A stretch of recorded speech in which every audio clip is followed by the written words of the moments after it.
Jai Shri Prabhupada Ki Jai.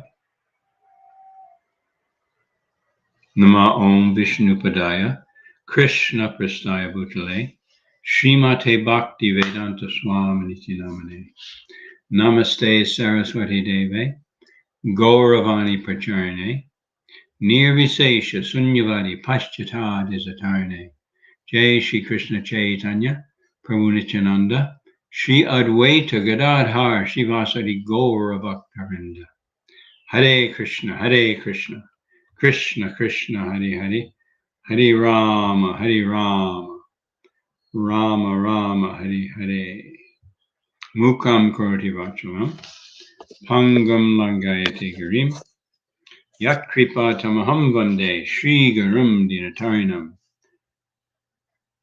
By the mercy of the spiritual master, a lame man can cross over mountains, and a dumb man can compose eloquent poetry. So by the mercy of Srila Prabhupada, not only we have everything, but we can do everything.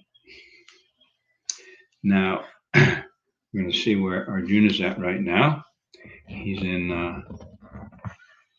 considers himself in a very, very difficult situation. Although that's going to change, but I set the title for this as You and I are the same as Arjuna, ? So, you can't see me, Bev. Well, that's very strange. Arjuna said,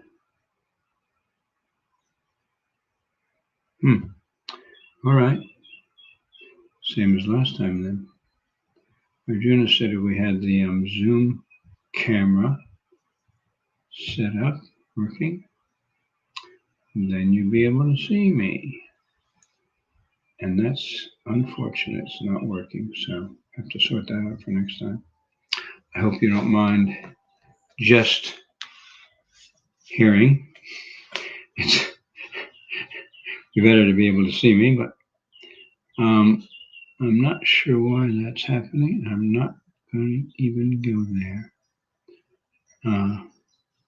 So, Bhagavad Gita, Chapter 1, Observing the Armies on the Battlefield of Kurukshetra, text number 30. I'll say the Sanskrit myself. Na saknomi avastatum brahmativa cha me mana nimitani cha pashyami viparitani keshava. Word meanings. Na, please repeat after me. Na, nor.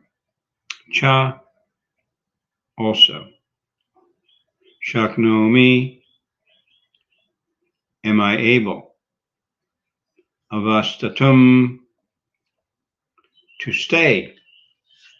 Brahmati, forgetting. Eva, as. Cha, and. Me, my. Mana, mind. Nimitani, causes. Cha, also. Pashyami, I foresee. Viparitani, just the opposite. Keshava, O killer of the demon Keshi. Krishna. Translation and purport by His Divine Grace Srila Prabhupada. I am now unable to stand here any longer. I am forgetting myself, and my mind is reeling. I foresee only evil, O killer of the Keshi demon. Please repeat after me. I am now unable to stand here any longer. I am forgetting myself, and my mind is reeling. I foresee only evil, O killer of the Keshi demon. Purport.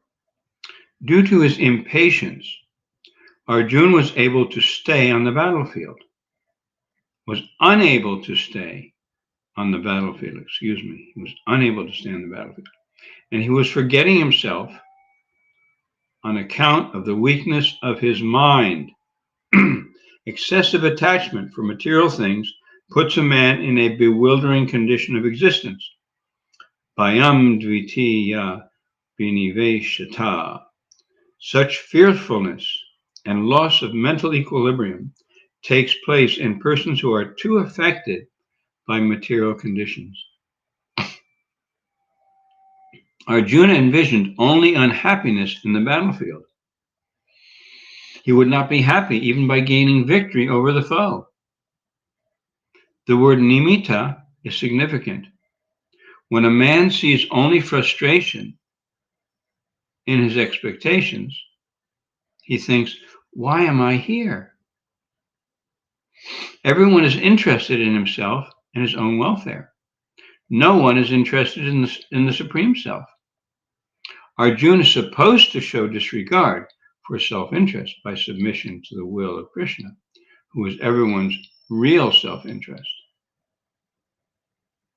The conditioned soul forgets this and therefore suffers material pains. Arjuna thought that his victory in the battle would only be a cause of lamentation for him.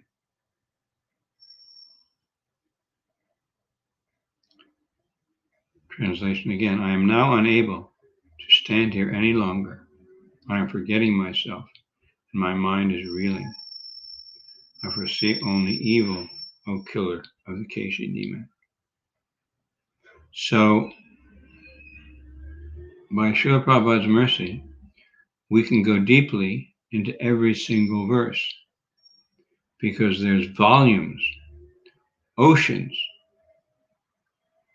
of meaning in every verse, every purport, in every word, in fact. So let's mine this. And I was thinking that Prabhupada makes it very clear that Arjuna has taken this position, even though he's a pure devotee, an eternal companion of Krishna and friend of Krishna. Krishna says, I promise you this, Arjuna, because you are my dear friend and my devotee. So that's their relationship eternally. But Arjuna has taken this position. Why? For one reason and one reason only, to show us in relation to where we're at in our conditioned state, not in our ultimate spiritual liberated state, Krishna conscious state, but now, here and now in our conditioned state. That's where that's the beginning of Bhagavad Gita. And it's very effective for Arjuna to be in that position and then go through he argues with Krishna, he challenges Krishna, gives him a lot of back and forth. Krishna doesn't just say, oh, I'm God, I'm supreme, you should listen to me, so be quiet and you fool, and listen to me. No, he listens to him, and he listens to him, and he gives him that space, what we call sacred space, for him to express his feelings and his thoughts. That's so foundational, essential in any real relationship, that I feel comfortable, I feel allowed, even if I have crazy, terrifying, deeply terrible things that I have done in my past or have in my mind. It doesn't matter. The depth of the level doesn't matter. The point is that Arjuna, even though he was about to start arguing with Krishna, he denies all the he looks for all the possibilities by which he should fight, by which he should surrender to Krishna, and Krishna lets him go. He doesn't cut him off. So that's our position. So what I'll do something a little different now. I want to go through this verse, all of us, you and I together, and speak and read it as if we were speaking. And in a sense, that's reality, because Arjuna represents us. And that's why I say in the title, you and I are the same as Arjuna. Now, we're also different, of course. He's an eternally liberated Krishna conscious soul. He has an eternal relationship with Krishna. But he's taken the position that's completely different. It's completely opposite. It's as if he doesn't have that. So let's go through the verse in the purport. You can do it with me if you have the Gita there. If you don't, just do it with me anyway. And listen. And put yourself as if you were Arjuna, or more precisely, as if you were in the same position as Arjuna. Because the reality is, we are. Now, taking that honestly humble position is not only important and valuable for spiritual advancement, ultimately it's necessary, because that's our relationship. That's our relation with Krishna. We are not only conditioned souls, but we're the insignificant servants of the servants of the servants of Krishna and his pure devotees, as Lord Chaitanya says, Kiba Nasi. And then towards the end of that verse, Jeev Swarupaya Nityera Krishna Das. I'm not a Brahmin, I'm not a Kshatriya, I'm not a Grihastha, I'm not a sannyasi, I'm not a Shudra, I'm not a householder, I'm not a businessman, although we have all those external roles. Our real identity is that we are the servants of the servants of the servants of the maidservants of Krishna, the gopis. So in our conditioned state, taking that honestly humble position is important and ultimate. It's necessary. That humble submission, acceptance, helps us to cry out for Krishna. if we avoid the reality of our present state by pretending we're spiritual, I mean, we are spiritual, but if we pretend that we're on a level we're not, then we can't make advancement. It's called spiritual bypassing. I avoid the reality of how I'm thinking, feeling, experiencing, realizing or not realizing right now by saying, "Oh, I'm an eternal spirit soul." Now, it's valuable to say that, but to pretend that we're on that level, in other words, we start where we are instead of where we should be. Having healthy expectations of where we should be, we know what the goal is. But if I pretend to be anywhere beyond where I am now, that will be counterproductive. That will impede our advancement because it's a way of we subtly the false ego blocks, obstructs our excuse me our advancement, our progression, and we may become complacent. We may become lethargic. We may think, oh, I don't deserve Krishna's mercy. I've been so bad. I'm so sinful. I'm so fallen. And that's what I call artificial humility. That's not conducive for spiritual life because we're denying the help, the love, the compassion that Guru and Krishna and Prabhupada have for us.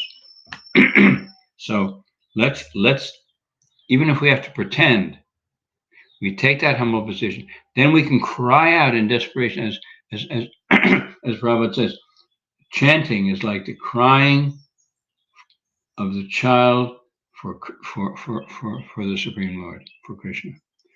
Oh Krishna, oh my Lord, oh energy of the Lord, please engage me in your service.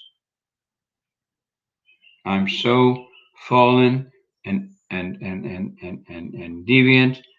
Okay,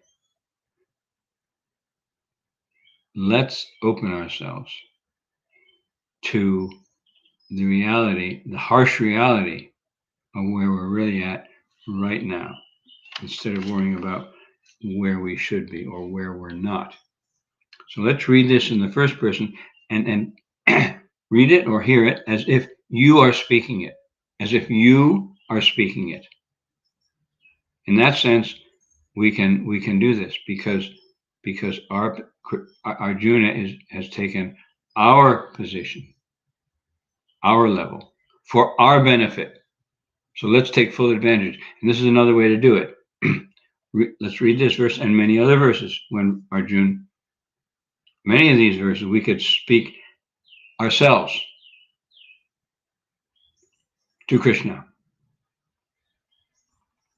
So let's go ahead. The verse is already in first person, but I'll go into the purport and we'll continue in the first person where Prabhupada describes Arjuna third person and make it first person. See how that feels. Give it a try. So I'm speaking now, you're speaking. I am now unable to stand here any longer. So Arjuna is standing strong in being ready to fight for Krishna, and now he's saying, I can't do that anymore. So on the battlefield of our lives, we may not be standing strong. We may be expecting someone else to do it for us, or I get more mercy from the Guru, and that'll automatically make it happen. No, Prabhupada says, in the end, we have to fly our own airplane. The Guru gives us instructions, spiritual master, and whether it's Diksha Guru or Shiksha Guru, they guide us, they give us instruction, they help us. But in the end, we need to take those instructions and apply them because the spiritual master doesn't do it for us. He shows us the way by his example, by his instructions. The guides, Shiksha or Diksha, they guide us, but they don't do it for us. Prabhupada says, human life is a life of responsibility. And if Arjuna, if you're checking, if you can hear this, hear me, the viewers cannot see me. Same as last time. I've got my Zoom camera going, but I don't remember you telling me how to do that. So if you can tell me now, if you're with us now, let me know. Otherwise, we'll continue. So act as if you are Arjuna. I am now unable to stand here any longer. I am forgetting myself. Now that's quite easy for us to relate to, because often, at least for me, I forget Krishna, and it's a question of remembering Krishna. Whereas Arjuna, he says, I am forgetting myself. So my situation is different. I'm trying to remember Krishna. My default setting, so to speak, my natural condition state is I'm always forgetting who I am, and struggling sometimes to remember it. Whereas Arjuna is he has been remembering, and now he says, I am forgetting myself. So we're saying, speak about yourself. I am forgetting myself. Completely true. And my mind is reeling. So whose mind doesn't reel all over the place?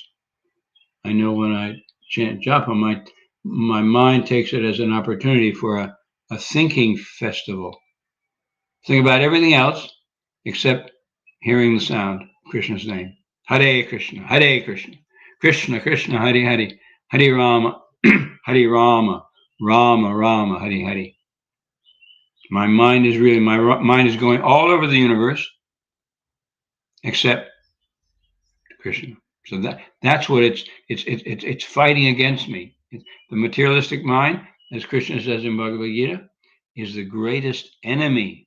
And Prahlad Maharaj, as we heard again on Lord Nrsingadev's appearance day, Prahlad Maharaj, speaking to his father, he said, there are no friends and enemies. It's only what we create. The only enemy is the unbridled, uncontrolled mind. There's no other enemy. So if we just focus on the mind, dealing with the mind, controlling the mind, engaging the mind, not control doesn't mean stopping. Control does not mean stopping, but engaging, dovetailing, Prabhupada says. We engage the mind in hearing the holy names, in hearing talks about Krishna, in hearing the pastimes, studying, reading, discussing. Prabhupada said this is all kirtan. He recommended we read Krishna book every night before we take rest. So these are all forms of kirtan. So we focus our minds on that. And we focus our minds on our service, whether it's taking care of the children, or it's doing business, or it's washing pots, or it's distributing books, cleaning the temple room. We focus our minds on the service that we're doing and what service I could be doing. Because the mind, sometimes we become complacent, we're alone, we think we're not doing any service. So always think about what service I could be doing now. It doesn't have to be in the temple. It may be for taking care of my health. I've been fairly sick recently. And I realized the first thing is to just take care of my health, to get myself back to strong mental, physical, sensual strength, as Prabhupada describes in the Gajendra pastime, where the elephant Gajendra was in the river, and a crocodile came up and grabbed his leg with his jaws, bit him, was holding him. Normally, the elephant would have no problem defeating the crocodile, but because they were in the environment of the crocodile and not the elephant in the water is not so strong or stable or powerful as in the water. But the crocodile is most stable and powerful and strong in the water. So the environment was against Gajendra, and it was for the crocodile. So the crocodile was actually killing Gajendra slowly. Gajendra was bleeding. This crocodile his jaws were clamped on his leg. Uh, Gajendra was getting weaker and weaker, and at the end he finally surrendered. He picked up a lotus flower with his trunk, and he held it up to Krishna and prayed Krishna would save him. And Krishna did. Krishna sent his chakra, and he sliced off the head of the crocodile.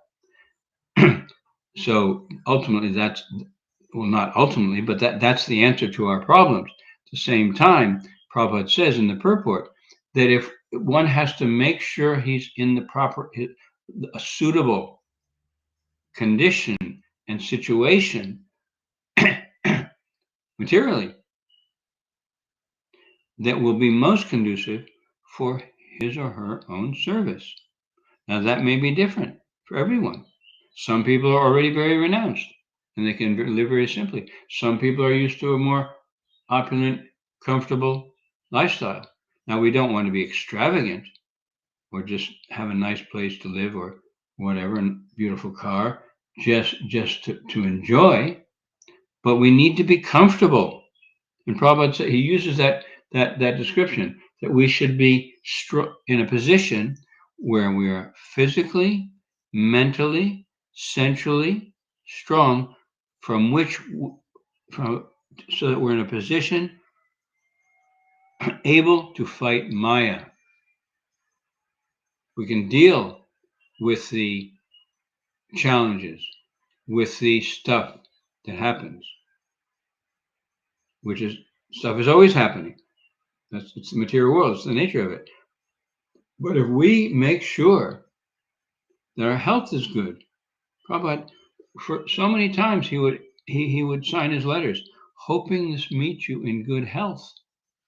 And he said specifically, we should keep ourselves in good health so we can live as long as possible to do as much service as possible. We should keep good health so we can live as long as possible and do as much service as possible. So obviously, Prabhupada's talking about the quality of life. We are responsible for making sure we're healthy, mentally, physically, sensually, emotionally, psychologically. So we have the best chance of fighting Maya powerfully, taking charge, taking control, and being influential with our minds and with others. Because the more we are strong and happy and satisfied, the more we can help others. If we're not happy, strong, and satisfied, it's very hard to do much of anything that's actually effective that will affect other people's hearts and attract them to Krishna consciousness. So Prabhupada makes that very clear. And in the purport, he also mentions about, I think specifically, he doesn't mention the name, but one particular sannyasi who fell down. So one other godbrother publicly criticized this fallen sannyasi for being fallen or doing whatever, engaging in illicit activities, and Prabhupada was very angry. Prabhupada was very angry, and he said, "You have made it impossible for him to come back." Prabhupada was very angry. You have made it impossible for him to come back. So Prabhupada was interested in one thing and one thing only, that this devotee, whether he was fallen or not, continue to be engaged in service and association with devotees and progress rapidly and happily in Krishna consciousness. Now that, in that case, the devotee was advised, Prabhupada wanted him to enter the Grihastha ashram. All right, it's for according to Shastra, scripture, if a sannyasi falls down to illicit activities, it's like drinking his own vomit. Now that's disgusting. And in print, it's true. However, that doesn't mean that we give up our compassion. We give up caring about this spirit soul. I mean, if we did that, as Lord Nityananda says to Lord Chaitanya, who wanted to kill Jagai and Madai, you kill them, you'll have to kill everybody. Because everybody in Kali Yuga is like Jagai and Madai. If Bev or anyone else, if you can see me, let me know. But I think there's no change here because Restream won't allow me to use the camera.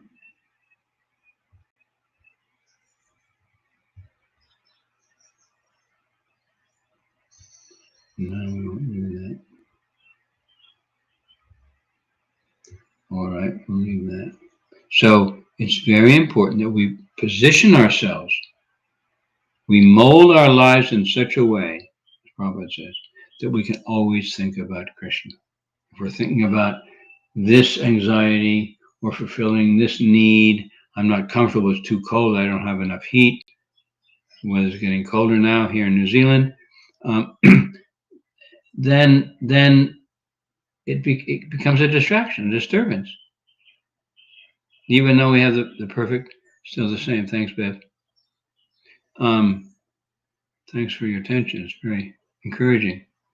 Then that will distract us from our spiritual practice. So that's a whole nother discussion.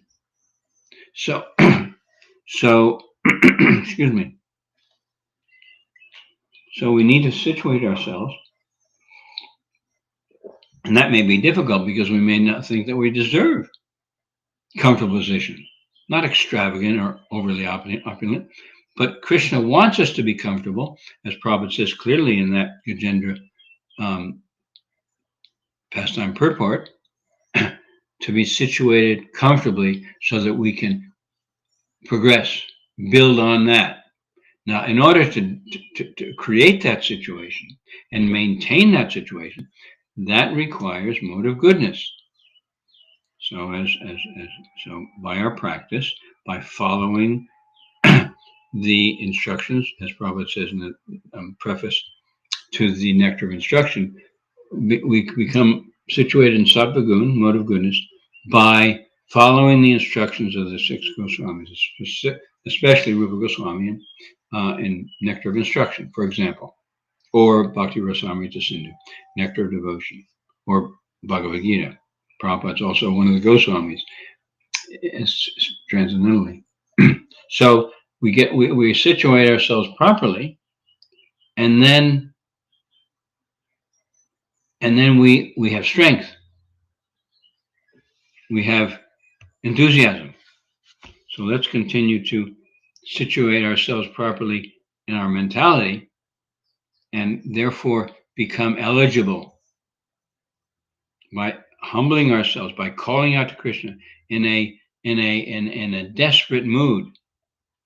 Because the reality is, we are in a desperate situation.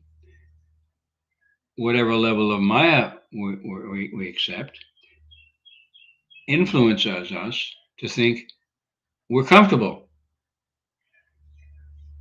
Now, I'm not talking about comfortable materially. That's one thing. But we're comfortable spiritually. Because being under the shelter of Krishna, being in Krishna's arms like the baby, for example, in the arms of the mother, is safe. Prabhupada uses the example of the rat in the mouth of the mother cat, in the jaws of the mother cat, or the kitten, the cat's kitten, in her jaws. The first one, the rat is terrified, not ready, but fearing death, experiencing this is the end. And the kitten in the jaws of the mother feels protected, feels safe. So that's a gross example, but we want to be in the shelter of Krishna. So, and that requires calling out to Krishna, admitting that I am fallen, and therefore that and that admittance, that humble honesty, it may seem humiliating or unnatural in our conditioned state. It is unnatural. It may seem we don't want to do that, or we avoid that. And that's my experience with my mind. But it's the most perfect, comfortable, peaceful, joyful, empowering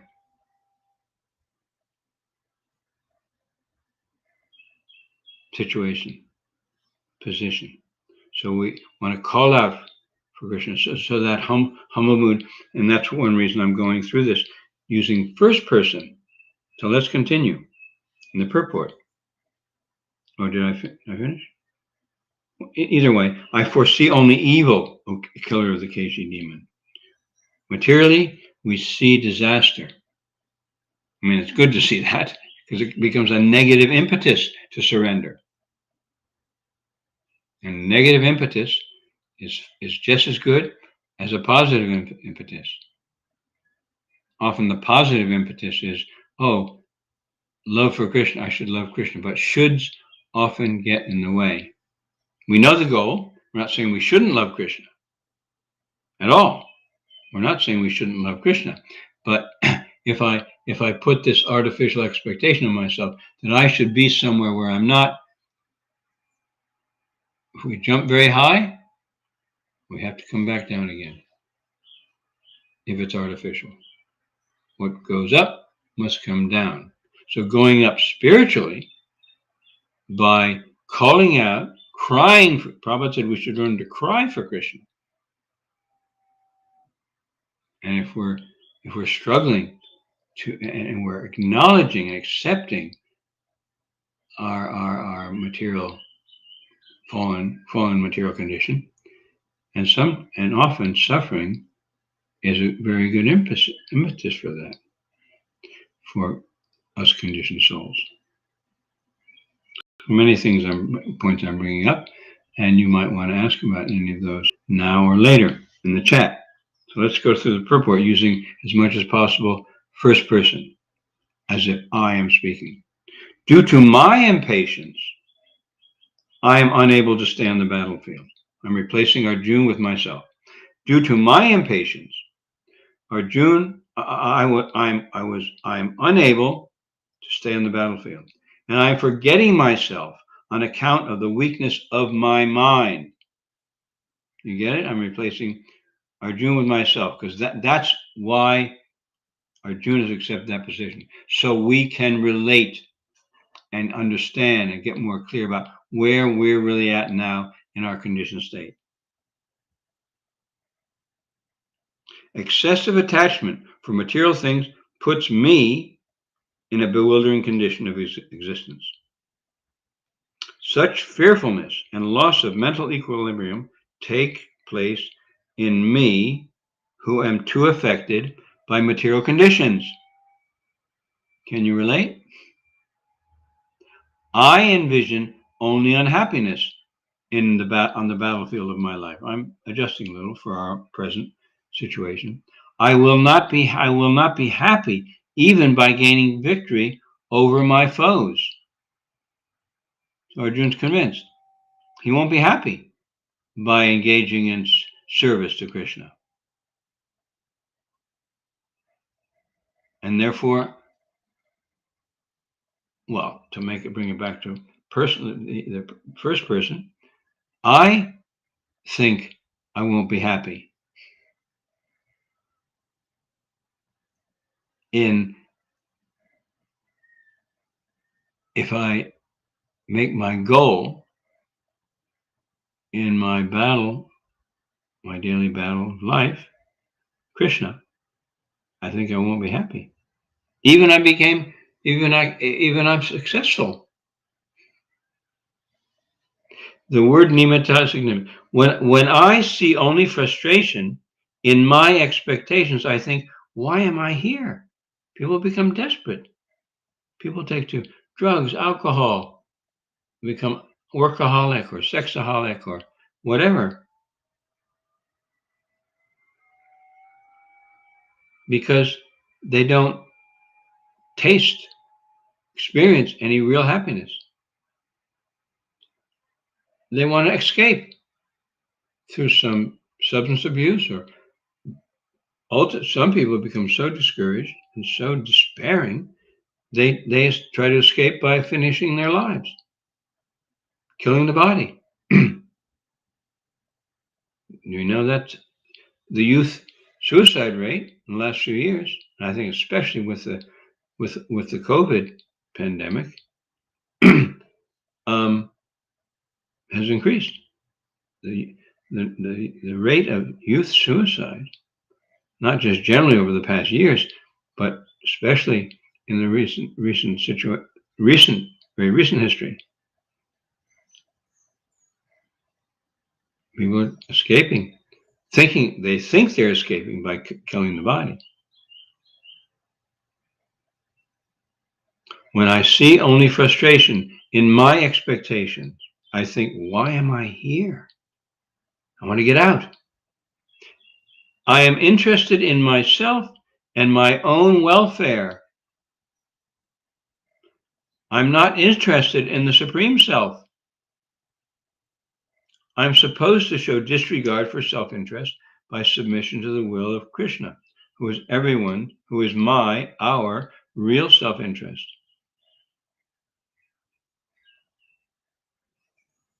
That's what I'm supposed to do. And that's what is most healthy and satisfying and comforting and powerful and freeing and peaceful.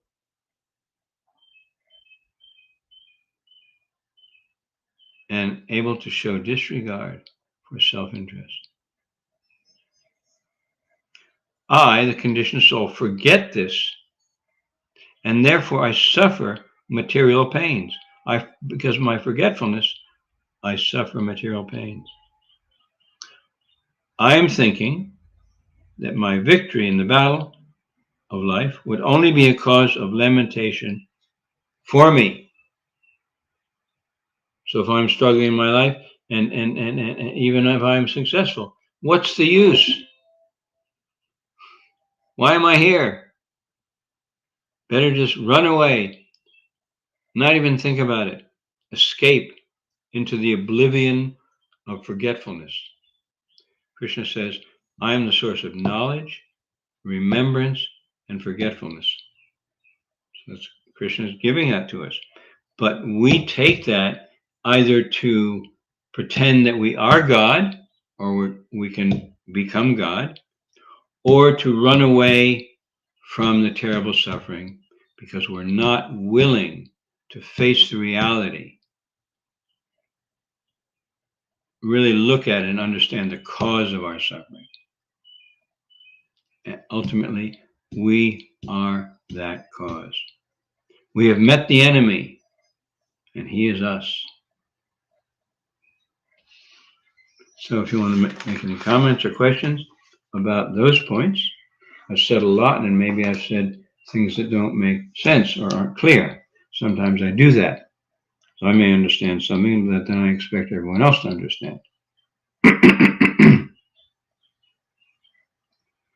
So please share any questions or comments, realizations. And the result of our, Prabhupada said so many times, just try to understand. Try to understand. So this philosophical, spiritually based philosophical inquiry, depth, entering into these deep questions, which are the questions that humanity has faced from time immemorial. I mean, these days, many people say, or even religionists, oh, why are we here? Where we come from? Where are we going? Is there any purpose to life? Any meaning to life? Some people say, well, they think maybe there is, but what is it? As if these questions aren't already answered. It's all there, right there, here in Bhagavad Gita. It's all there. Where we come from? Who are we? Why are we here? What is the, if any, is there any purpose in life? And if so, what is it? Where are we going? What happens after death? All the answers are there. So that illusion, that pretense, that forgetfulness or avoidance of the perfect instructions and guidance of the Supreme Personality of Godhead coming through his pure representatives like Srila Prabhupada. Give all the answers. They're all there right in the beginning of Bhagavad Gita.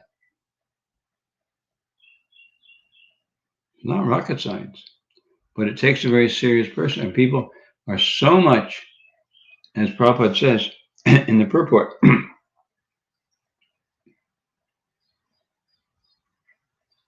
such fearfulness and loss of mental equilibrium take place in persons who are too affected by material conditions. So if we allow ourselves to be too affected, then that fearfulness increases, that anxiety increases, that lack of mental stability, peacefulness, equilibrium, peace of mind, they evaporate. But when we take the instructions seriously, and again, even after many years, someone maybe have been chanting for a month, someone may have been chanting for a year, someone may have been chanting 5 or 10 years, some may have been chanting 40 or 50 or more years. The more we every day try to go more deeply in our service, in our surrender, in our Krishna consciousness, in practical ways, according to our present situation, and make ourselves stronger and stronger in Krishna consciousness, that progress, that taste, that experience of going further than I've gone before, stretching ourselves, Krishna is very impressed. And therefore he helps us to experience that enthusiasm. And enthusiasm comes from the words entheo, in God. So real enthusiasm is spiritual enthusiasm for devotional service. So when we have the taste, when we stretch ourselves to go more deeply in Krishna consciousness, through deeper association, through deeper discussion, through deeper study, especially in our chanting, Hare Krishna, Krishna Krishna, Hare Hare, Hare Rama, Rama Rama, Hare Hare. Prabhupada said, crying out like the helpless child for its mother. Then Krishna is pleased, we connect with our real selves, spiritual quality of our very spiritual identity. Those qualities are meant, and that progress, that engenders enthusiasm. And that enthusiasm engenders more progress. So it's like a snowball effect. Building, building, building in a way that is most attractive and and helpful, even though challenging, stretching ourselves.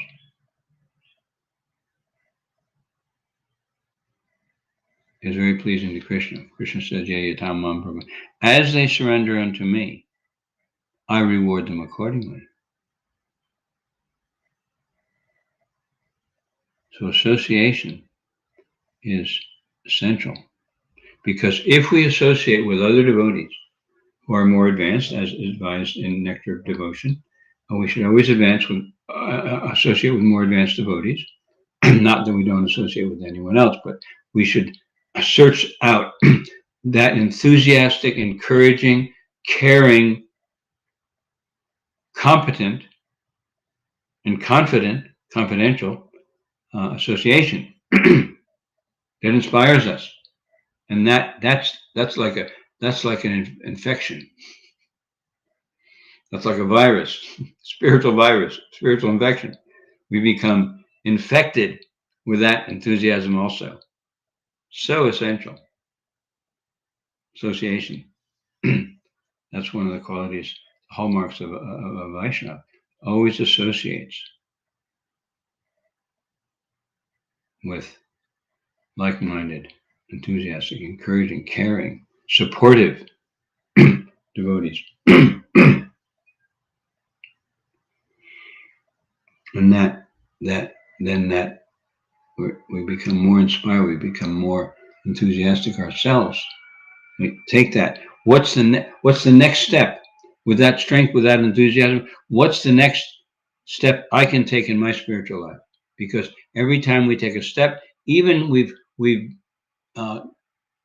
deviated, or we're now less enthusiastic than we have been in the past. That doesn't matter. We step by step, Krishna says, by use of intelligence, one can become situated in trance. It's right there in Bhagavad Gita. Step by step. Prabhupada uses the word gradual very often. So wherever we are, whether we're way less enthusiastic or eager or engaged as we have been before, or more, it doesn't matter. We want to be increasing.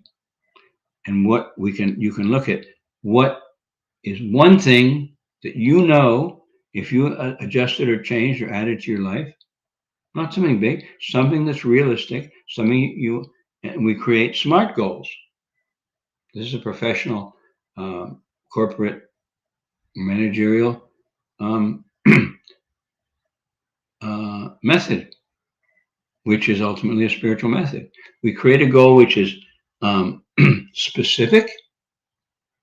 I'm going to chant 17 rounds a day instead of 16, or I'm going to chant 5 rounds a day instead of 4, or I'm going to study 10 minutes every day instead of nothing every day, or just once in a while. Specific, measurable. I'm going to put 10 minutes aside to read today, or 10 minutes more than I do normally, or I'm going to chant 1 round more. That's measurable, not just some nice idea, or I could do this, I should do that, but something specific, measurable. It's achievable. It's realistic for you. It may be a stretch. It may be going outside of your comfort zone. That's good. And it should be realistic. Are you committed to chant 1 more round, or a day, or study 10 minutes a day more, or communicate with one person about Krishna consciousness, directly or indirectly, every 2 days or 3 days or a week? Achievable, realistic, very similar. Actually, SMA can also be aligned with our goal. Will this help me to advance? Are realistic, pretty much what I said before. Is it something that you'll do? And time bound, which is similar to measurable. Time bound. In other words, I'll do this. I'll start this next week and continue. Or I'll contact one other person per week about Krishna consciousness, wherever they're at. So SMART goals, SMART, specific, measurable, aligned with our goal, our vision, realistic, and time-bound. That's very, very effective. A tool we can use in our devotional life. So, Bev, just on the subject of suicide, in the days when wives entered the fires with their husbands, or in Sita's case, it is not considered a suicide. That's correct, because that's dharmic. Dharma means according to the injunctions given in the scriptures. So, and it's also very personal, because the wives, maybe we can't imagine, but when that sati rite was practiced in the ancient Vedic, Vedic culture, it was going on because the wives could not tolerate. There was so much deep connection and love and devotion, completely sold out, not as slaves, but as servants, and being protected. They felt despair without their husbands. Just like Madri and Kunti, both of them wanted to enter the fire, the fire funeral pyre of Pandu. And Madri said, "No, you have to stay and take care of the children. You're their mother." So Madri and Kunti wanted to, but Madri went ahead and Kunti accepted that. She accepted that other dharmic injunction of taking care of the children. And that she would be under their protection. And that's another aspect of the dharma. That when the husband dies, the wife is under the protection of the children, the sons. So you're right. It's not considered suicide. Taking the life of the body or killing the body is never sanctioned in the Vedas, in the Shastras, or any religion. It's considered criminal or sinful. That's changed in the modern perverted society and the criminal and the justice system. But to kill the body out of illusion or anxiety or despair, that's very different from the wife being so devoted and so attached to and so bereft without the husband, enters the fire. That's very different. Besides the fact that it's shastric, it's scriptural. So thank you for that, Bev. Does that help? Any other points about that, or anything I missed? Anything specific about that?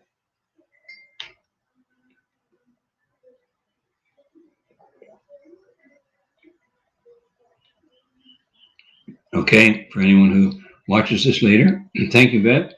I don't know if there's anyone else listening live, but we'll finish up now. Thank you for your attention and your reciprocation, and we'll see you next week. Hare Krishna. And if you want to send me, I put my email address in before, but anyone who wants to